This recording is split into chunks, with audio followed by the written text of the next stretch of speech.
Nazareno.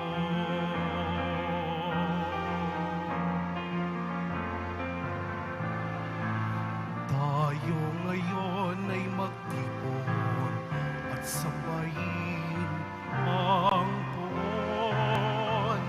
Magdiwang tayo sa ating debosyon, purihin ng Panginoon.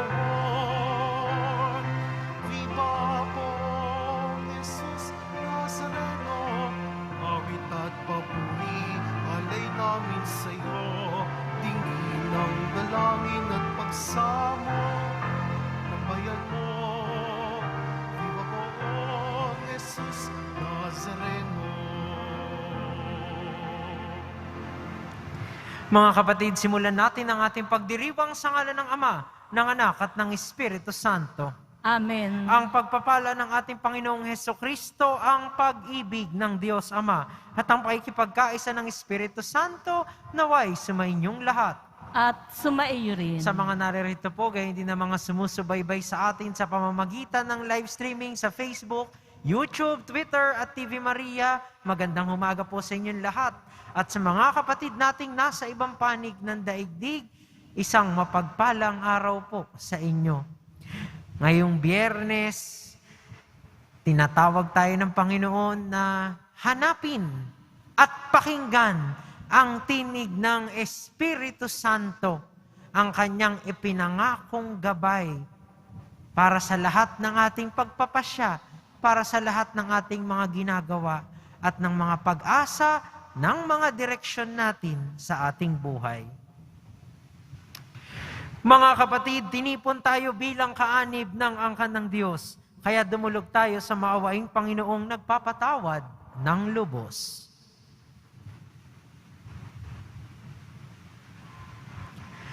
Sinugong tagapagpagaling sa mga nagsisisi, Panginoon, kaawaan mo kami. Panginoon, kaawaan mo kami. Dumating na tagapag-anyayang mga makasalanan ay magsisi, Kristo, kaawaan mo kami. Kristo, kaawaan mo kami. Nakaluklok ka sa kanan ng Diyos Ama para ipamagitan kami, Panginoon, kaawaan mo kami. Panginoon, kaawaan mo kami. Kaawaan tayo ng makapangyarihang Diyos, patawarin tayo sa ating mga kasalanan at patnubayan tayo sa buhay na walang hanggan. Amen. Manalangin tayo. Ama naming makapangyarihan, pakundangan sa pagpapakumbaba ng anak mong masunurin, ibinangon mo sa pagkadapa ang sangkatauhang masuwayin. Ipagkaloob mo sa amin ang banal na kagalakan upang kaming sinagip mo sa kaalipinan ay magkamit ng iyong ligayang walang katapusan. Sa pamamagitan ni Hesukristo, kasama ng Espiritu Santo, magpasawalang hanggan. Amen. Magsiipo muna po ang lahat. Pagbasa mula sa aklat ni Propeta Oseas. Ito ang sinasabi ng Panginoon. Israel, manumbalik ka na sa Panginoon na iyong Diyos. Ang pagbagsak mo ay bunga ng iyong kasamaan. Dalhin ninyo ang iyong kahilingan. Lumapit kayo sa Panginoon at sabihin ninyo, patawarin mo na kami iyong kabagan at tanggapin. Maghahandog kami sa iyo ng pagpupuri. Hindi na kami sasakay ng kabayo. Hindi na namin tatawagin Diyos ang larawang ginawa lamang ng aming mga kamay. Siya lamang nakasusumpong ng awa ang mga ulila. Sabi ng Panginoon, patatawarin ko na ang aking bayan. Mamahalin ko sila ng walang katapusan, sapagkat mapapawi na ang aking galit. Ako'y matutulad sa hamog na magpapasariwa sa Israel, at mamumulaklak siyang gaya ng liryo, magugat ng tulad ng matibay na punong kahoy, dadami ang kanyang mga sanga, gaganda siyang tulad ng puno ng olibo, at hahalimuyak gaya ng Libano.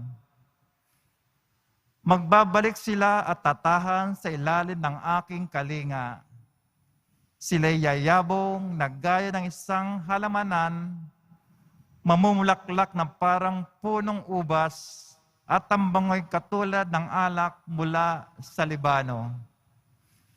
Ephraim, lumayo ka na sa mga Diyos-Diyosan. Ako lamang ang tumutugon at nagbabantay sa iyo. Ako'y katulad ng sipres na laging luntian at mula sa akin ang iyong bunga. Ang mga bagay na ito ay dapat unawain ng matalino at dapat mabatid ng marunong. Matuwid ang mga daan ng Panginoon at doon tumatahak ang mabubuti, ngunit madarap pa ang mga ngahas na sumuway. Ang salita ng Diyos. Salamat sa Diyos. Pupurihin ko kailanman ang dakila mong pangalan. Pupurihin ko kailanman ang dakila mong pangalan. Ako'y kaawaan o mahal kong Diyos, sangayon sa iyong kagandahang loob. Mga kasalanan ko'y iyong pawiin, ayon din sa iyong pag-ibig sa akin. Linisin mo sana ang aking karumahan at bitawad mo yaring kasalanan. Pupurihin ko kailanman ang dakila mong pangalan. Nais mo sa akin isang pusong tapat, puspusin mo ako ng dunong mong wagas. Ako ay linisin, sala ko'y hugasan, at ako'y puputi ng walang kapantay. Pupurihin ko kailanman ang dakila mong pangalan. Isang pusong tapat sa aking likhain. Bigyan mo, O Diyos, ng bagong damdamin. Sa iyong harapay, huwag akong alisin. Ang Espiritu mo ang papaghariin. Pupurihin ko kailanman ang dakila mong pangalan. Ang galak na dulot ng iyong pagdiligtas, ibalik at ako ay gawin mong tapat.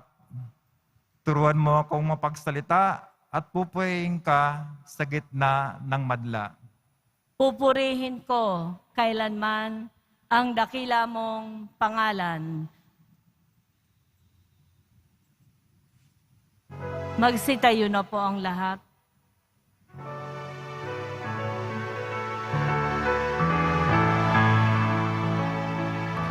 Oh, hallelujah. Oh, hallelujah. Oh, hallelujah.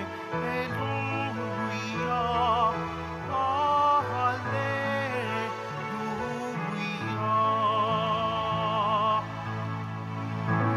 Pagdating ng Espiritu, itataguyod niya kayo sa tanang itinuruko.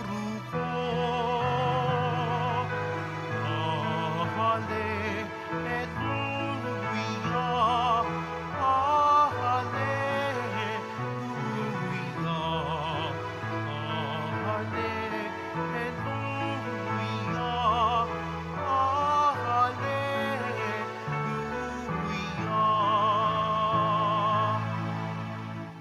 Sumainyo ang Panginoon. At sumaiyo rin. Ang mabuting balita ng Panginoon ayon kay San Mateo. Papuri sa iyo, Panginoon. Noong panahong iyon, sinabi ni Jesus sa kanyang mga apostol, "Ngayon, sinusugo ko kayo na parang mga tupa sa gitna ng mga asong gubat. Maging matalino kayo, gaya ng mga ahas, at matapat, gaya ng mga kalapati. Mag-ingat kayo, sapagkat may mga taong magkakanulo sa inyo sa mga hukuman, at hahagupitin nila kayo sa mga sinagoga. Dahil sa akin, ihaharap kayo sa mga gobernador at mga hari, at magpapatotoo kayo sa harapan nila at ng mga hentil. Kapag nililitis na kayo, Huwag kayong mabalisa tungkol sa sasabihin ninyo o kung paano ninyo sasabihin.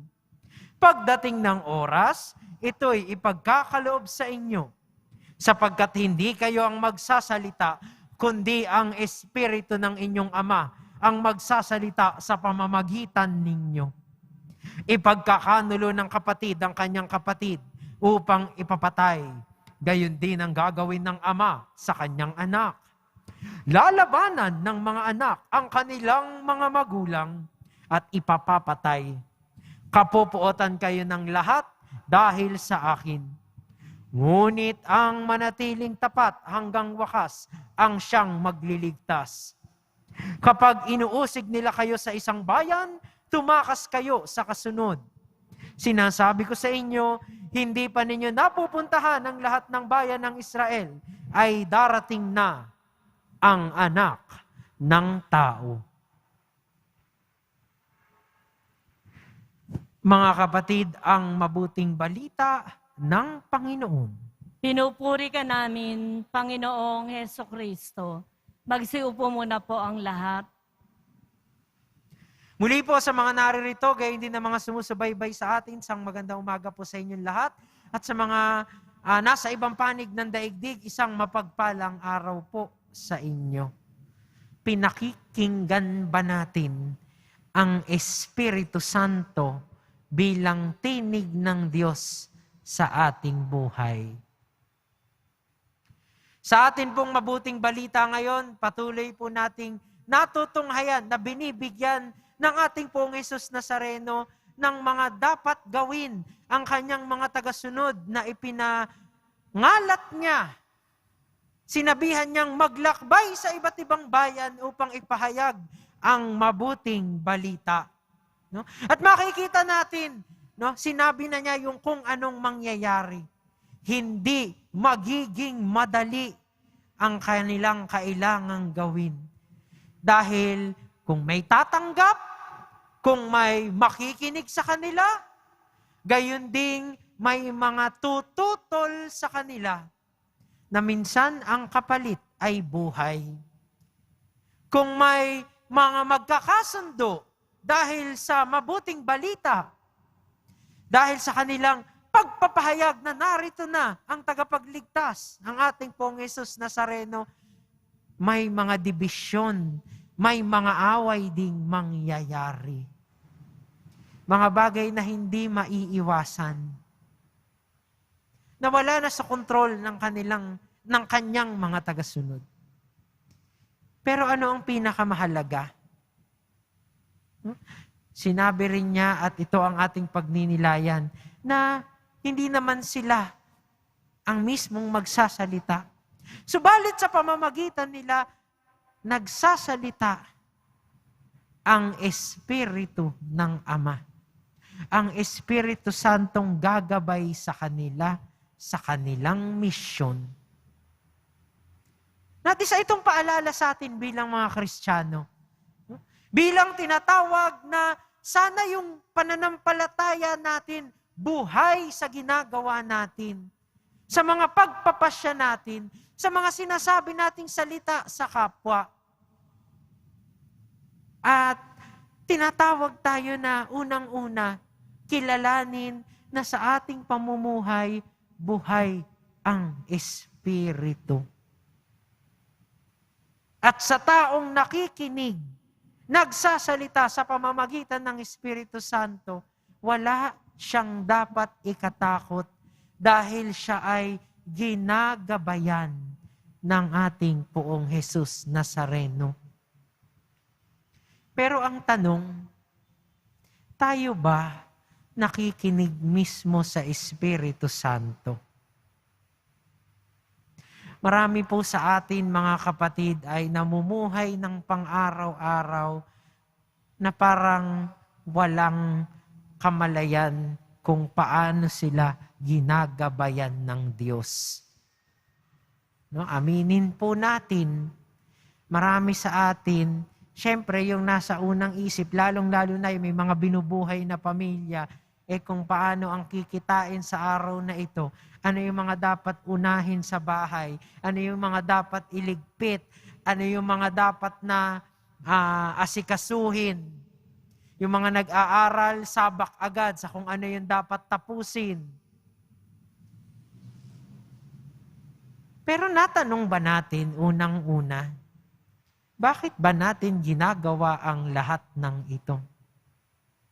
Mahalaga pa ba na kapag gumigising tayo sa umaga, malinaw sa atin ano yung mga bagay na importante at mahalaga sa atin? O bilang mga nananampalataya, natatanong ba natin sa mga sarili natin kung ano ang kalooban ng Diyos para sa atin at ano yung dapat nating gawin para matupad ito? Napagnilayan ba natin ito? Nabibigyan ba natin ng panahon para pagdasalan ang mga ito? Ang Espiritu Santo nangungusap sa atin sa panalangin. Ang Espiritu Santo nangungusap sa atin sa mga nararamdaman natin. Sa mga responsibilidad din natin. Pero nakikinig ba tayo? Pag ba pumapasok tayo sa simbahan, ano ang unang nasa isip natin? No? Siyempre marami sa atin nagdedebosyon dahil siguro unang nasa isip ay yung mga kailangang ipagdasal. Mga gustong mangyari sa ating buhay. Hindi po mali. Pero natanong ba natin kung tayo may gusto sa buhay, hindi ba't naisip din natin, ang Diyos din may gustong gawin para sa atin? Ang Diyos din may gustong gawin natin. Nabigyan ba natin ng panahon na makinig sa Kanya? Sana po magkaroon tayo ng ilang mga sandali sa ating buhay. No? Lahat naman tayo busy eh.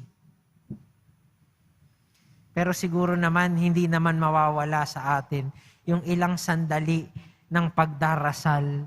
Yung minsang pagtatanong, ano bang ginagawa ko sa buhay? O ano bang gusto ng Panginoon para sa akin ngayong araw na ito? At siguro yun po ang magandang simula para mapakinggan yung tinig ng Espiritu Santo sa ating buhay. Nang mapakinggan natin yung mission din natin. Mapakinggan din natin ano yung gusto ng Diyos para sa atin. Mapakinggan din natin kung saan niya tayo pinatutungo at saan din papunta ang buhay natin. Kaya naman po sa pagpapatuloy ng ating banal na misa, hingin natin yung biyaya na laging maalala, magkaroon ng panahon para pakinggan ng Diyos at gawin yung ninanais niya. Nang sa gayon, patungo tayo papalapit sa Kanya. Nang sa gayon, maipalaganap din natin at maging buhay yung pananampalataya natin sa ibang tao. Kasi malay natin, yung mga simpleng ginagawa natin, may epekto sa iba. Yung mga pagpapasya natin na gawin ito, tanggihan ng mga ito, piliin ang bagay na ito, patungo sa Diyos at madadala natin ang kapwa natin. Sa mga asikasuhin man sa ating pamilya, sa ating mga trabaho, sa ating mga pagtupad ng pangarap natin sa buhay. At sa pagsimula ng araw na ito, tanungin natin yung ating mga sarili. Napakinggan ko na ba ang Diyos? At malinaw na ba sa akin ngayon kung ano yung mga bagay na dapat kong gawin sa araw na ito? Mahal na pong Jesus Nazareno, maawa ka sa amin.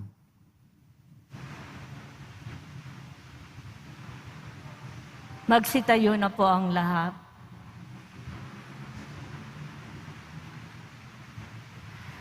May tiwala sa paggabay at proteksyon ng Diyos, halina't lumapit tayo sa Kanya na siyang laging handa sa pagkalingang hindi magmamaliw.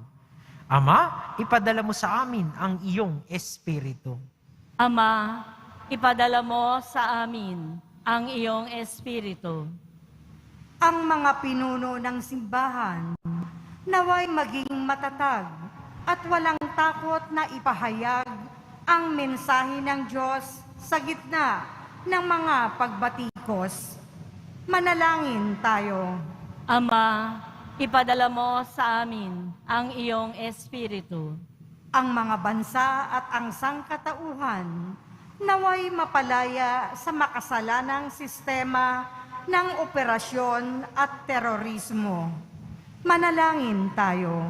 Ama, ipadala mo sa amin ang iyong Espiritu. Yaong mga nakararanas ng pagsubok sa kanilang buhay may asawa, naway makatanggap ng biyaya na magsumikap na mapanatili ang kanilang mga pangako. Manalangin tayo. Ama, ipadala mo sa amin ang iyong Espiritu. Yaong mga pinahihirapan ng takot at ligalig, naway makatagpo ng kaligtasan sa ating komunidad. Manalangin tayo. Ama, ipadala mo sa amin ang iyong Espiritu. Yaong mga namayapa, naway umani ng pabuya sa kanilang mabuting mga gawain sa walang hanggang kaharian ng Diyos. Manalangin tayo. Ama, ipadala mo sa amin ang iyong Espiritu. Sa katahimikan ng ating puso't diwa, alay natin sa Panginoon ang ating mga panalangin, gayon din ang mga panalangin ng mga taong mahalaga sa atin. Sama po natin sa ating mga dasal, ang mga frontliners at health workers na patuloy na tumutupad sa kalooban ng Diyos sa pamamagitan ng paglilingkod sa kapwa, lalong-lalo na ngayong pandemya.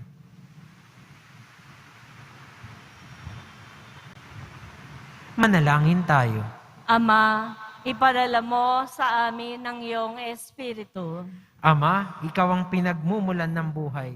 Lupigin mo ang kadiliman ng kasamaan sa aming mga puso at punuin mo kami ng liwanag ng iyong pagpapala. Hinihiling namin ito sa pamamagitan ni Kristong aming Panginoon. Amen. Magsiupo muna po ang lahat.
Magsitayo na po ang lahat.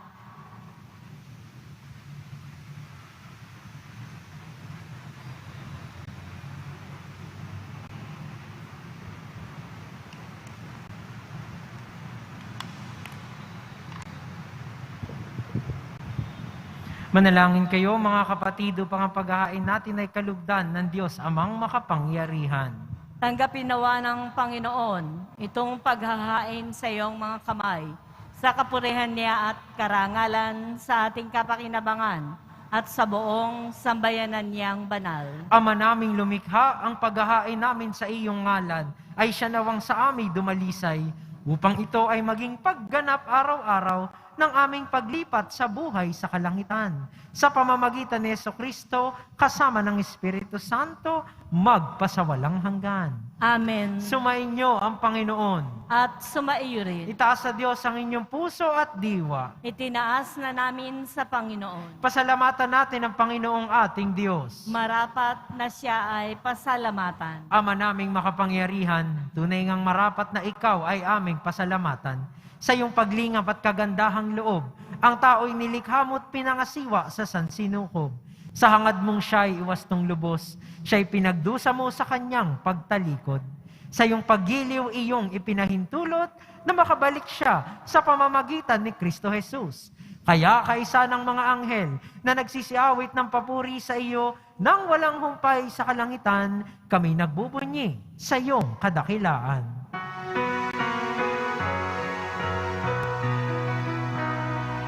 Santo, Santo, Santo, Panginoong Diyos, ang mga mukha napupuno ang langit at lupa ng kadakilaan mo. Hosana sa kaitaasan, pinagpalang naparirito sa ngalan ng Panginoon. Hosana sa kaitaasan. Magsiluhod po ang lahat. Ama naming banal, ikaw ang bukal ng tanang kabanalan. Kaya't sa pamamagitan ng iyong Espiritu, gawin mong banal ang kaloob na ito upang para sa amin maging katawan at dugo ng aming Panginoong Hesukristo. Bago niya pinagtiis ang kusang loob na maging handog, hinawakan niyang tinapay. Pinasalamatan kaniya, pinaghati-hati niya iyon, iniabot sa kanyang mga alagad at sinabi, "Tanggapin ninyong lahat ito at kanin. Ito ang aking katawan na ihahandog para sa inyo."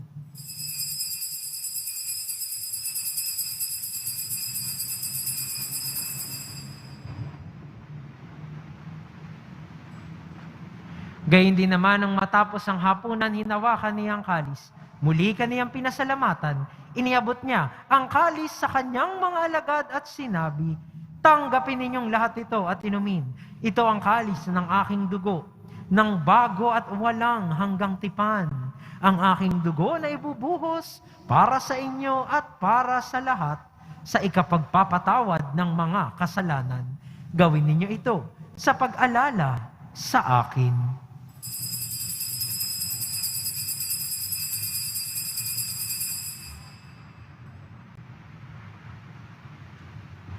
Magsitayo na po ang lahat. Ipagbunyi natin ang misteryo ng pananampalataya. Si Kristo'y namatay, si Kristo'y nabuhay, si Kristo'y babalik sa wakas ng panahon. Ama, ginagawa namin ngayon ang pag-alala sa pagkamatay at muling pagkabuhay ng iyong anak. Kaya't iniaalay namin sa iyo ang tinapay na nagbibigay buhay at ang kalis na nagkakaloob ng kaligtasan. Kami nagpapasalamat dahil kami iyong minarapat na tumayo sa harap mo para maglingkod sa iyo. Isinasamo namin kaming magsasalo-salo sa katawan at dugo ni Kristo ay mabuklod sa pagkakaisa sa pamamagitan ng Espiritu Santo. Ama, lingapin mo ang iyong simbahang laganap sa buong daigdig. Puspusin mo kami sa pag-ibig. Kaisa ni Francisco naming Papa at ni Jose naming Obispo at ng Tanang Kaparian. Alalahanin mo rin ang mga kapatid naming nahimlay nang may pag-asang sila'y muling mabubuhay, gayon din ang lahat ng mga pumanaw. Kaawaan mo sila at patuloyin sa iyong kaliwanagan. Kaawaan mo at pagindapatin kaming lahat na makasalo sa iyong buhay na walang wakas. Kaisa ng mahal na Birheng Maria na Ina ng Diyos, ng kabiyak ng puso niyang si San Jose, kaisa ng mga apostol ni San Juan Bautista at ng lahat ng mga banal na namuhay dito sa daigdig ng kalugod-lugod sa iyo, maipagdiwang naman namin ang pagpupuri sa ikararangal mo sa pamamagitan ng iyong anak na aming Panginoong Hesukristo.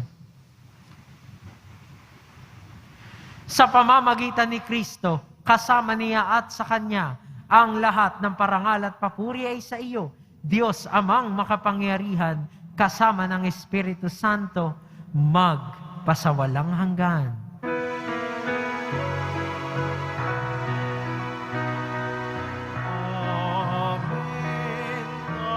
Amen.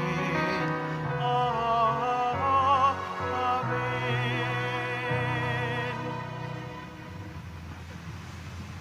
Sa tagubili ng mga nakagagaling na utos sa turo ni Jesus na Panginoon natin at Diyos, ipahayag natin ng lakas loob.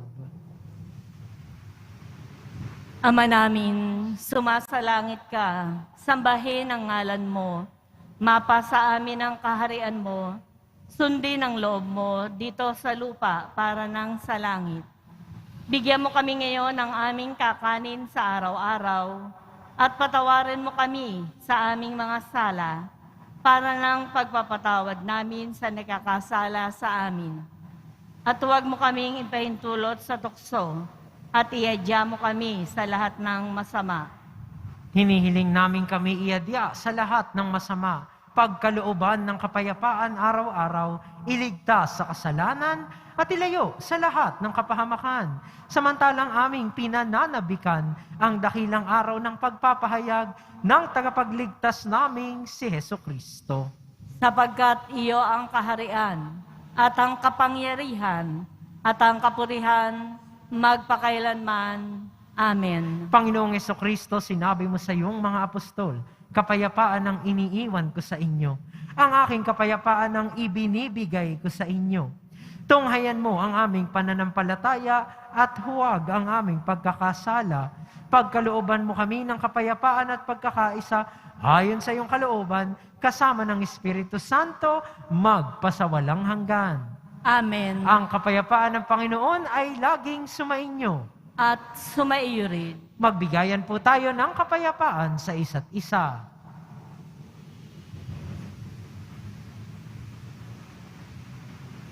Kordero ng Diyos na nag-aalis ng mga kasalanan ng sanlibutan, maawa ka sa amin. Kordero ng Diyos na nag-aalis ng mga kasalanan ng sanlibutan, maawa ka sa amin. Kordero ng Diyos na nag-aalis ng mga kasalanan ng sanlibutan, ipagkaloob mo sa amin ang kapayapaan. Magsiluhod po ang lahat.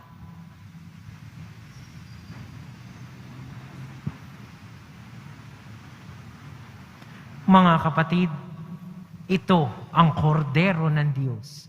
Ito ang nag-aalis ng kasalanan ng sanlibutan. Mapalad ang mga inaanyayahan sa kanyang piging. Panginoon, hindi ako karapat-dapat na magpatuloy sa iyo. Ngunit sa isang salita mo lamang ay gagaling na ako. Katawan ni Kristo. Amen.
Pagsitayo na po tayo. Manalangin tayo. Ama naming mapagmahal, kaming iyong pinapakinabang ay loobin mong laging lumingon sa pinanggalingan.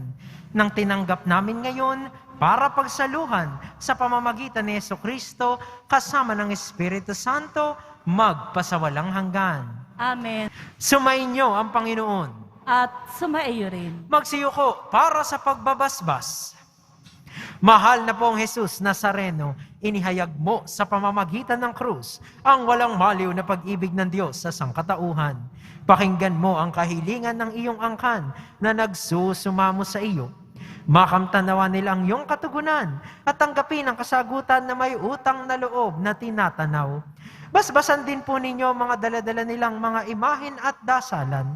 Sa pamamagitan ng bendisyong ito, naway maalaala nila ang mga pangako nila noon sa binyag, na ikaw ang kanilang iibigin at paglilingkuran bilang Panginoon magpasawalang hanggan. Amen. At pagpalain nawa tayo ng ating makapangyarihan at mapagmahal na Diyos, Ama, Anak, at Espiritu Santo. Amen. Tapos na ang misa, humayo kayong dala ang pag-ibig at kapayapaan ng ating pong Jesus Nazareno. Salamat sa Diyos. Magandang umaga po sa inyong lahat. Magandang umaga din.